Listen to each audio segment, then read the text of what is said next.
జిల్లా పాయకరావుపేట నియోజకవర్గం ఎస్ రాయవరం మండలం వేలంపాలెం వేమగిరి గ్రామాల్లో ఎన్నికల ప్రచారం జోరుగా కొనసాగుతుంది.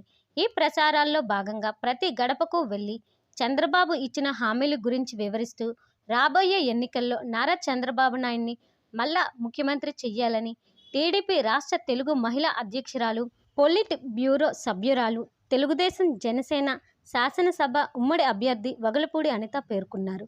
ఈ కార్యక్రమంలో తెలుగుదేశం జనసేన పార్టీ కార్యకర్తలు, నాయకులు, అభిమానులు, యువకులు తదితరులు పాల్గొన్నారు.